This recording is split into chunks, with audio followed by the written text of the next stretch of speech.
started Bible Comes to Life, okay? Or started Palestine Exhibitions, which was this huge, huge traveling exhibition on Bible lands, okay? Where there would literally dozens of people and thousands of pounds of costumes and models would all go from town to town in Britain and tell people about what life was like in the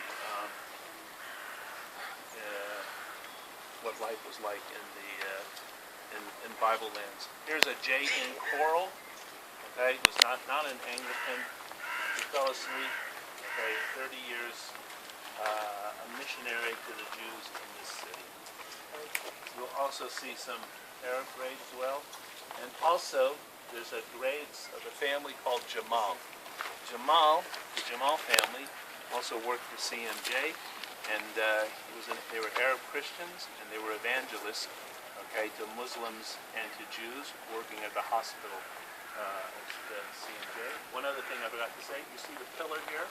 The pillar is for the family of the Spaffords. The Spafford family is re-interred here, okay?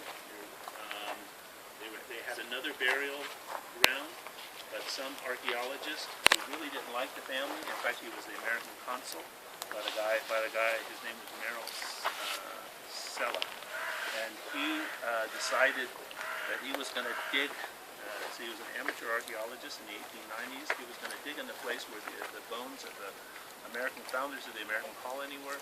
He was kind of a mean, spiteful man, and he ended up desecrating all these graves, and when the British saw this, they allowed the Spafford family to be buried here. Who knows the Spaffords?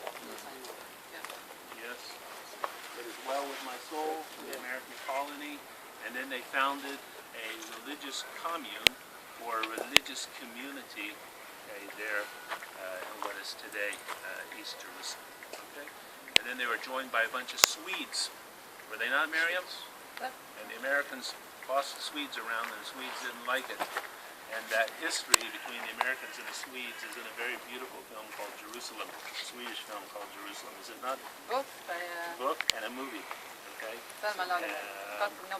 And today, after a while, this religious community left its Christian religious roots and just became kind of a family that was very secular and did lots of good works to help people.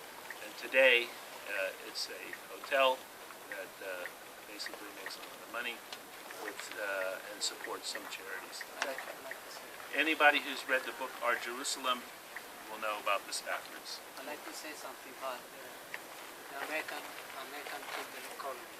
The American People Colony have area that is buried the people from American Colony in the area of the Dormitzion Church, in the garden of Dormitzion Church. And one night, the Turkish came over and they get direction from the German and also from the consul, American consul at this time, to destroy the cemetery and to get out the bones and get out the people away from the cemetery. So the people from the American colony are split in 3 different cemeteries. Some of them here in the corner, and some of them in the cemetery when I take care in the Alliance Church, and some of them here together buried with the cemetery with the Swedish people in Mount Skokas. So it's like a split because it was not possible for them to bury in one place. So it's all the family of the American colony used to be here in the top of the Mount Zion, and it was split. In the 1820, it was split. Later on, all the families split in the different places.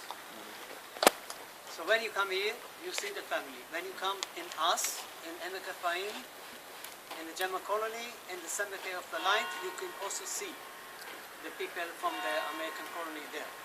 And if you go to the Mount Skokas, there is also a special new cemetery from the American colony together with the Swedish people. Abiel is Conrad Schick, okay, and his wife, okay, Frederica.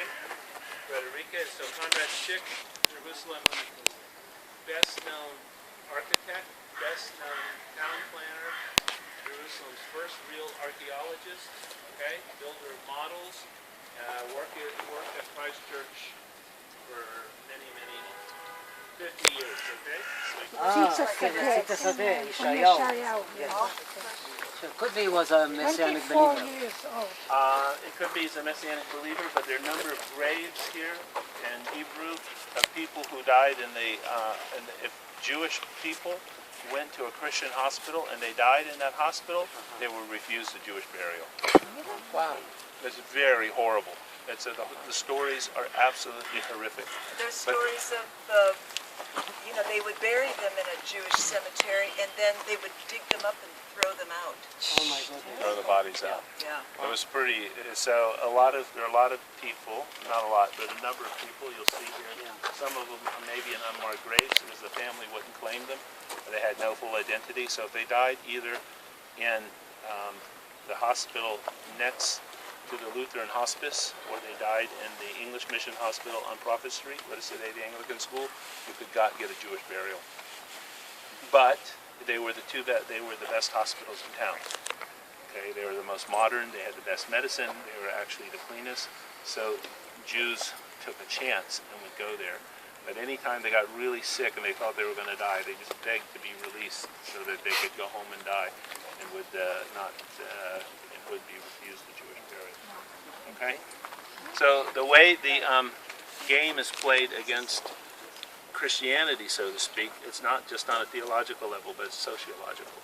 Okay, meaning it's about culture and society and being a part of the community. And if you do something you don't like, you're not in the community. Okay, so it's very powerful, much more powerful than any theological arguments for many people. Okay, let's look at another one. And I'm also begin to deal with history now for a couple months already. And Schneller, he built a place for children not have mother and father. And one of them is a school for girls and boys in Nea Sharim, Schneller. It's a compound when he built in the time of the 18th century, and he was very famous in Israel and Jordan and a different country. Syria also. Yes, Syria too. And I personally, it touched me very much because all my life I was a deaf child, and I understand what he did. He also mission to the children and give them a life, and it was very special.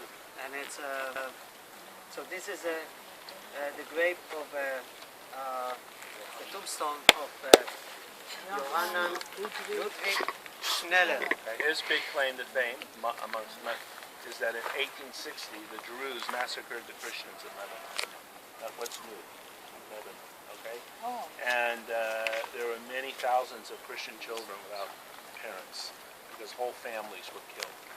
Okay, so he set up orphanages, first in Lebanon, then in Syria, and then later in what was in Palestine. And Meir is right. If you go in Mea Shearim, there's a big Schneller compound there. עם גאולה. Geula.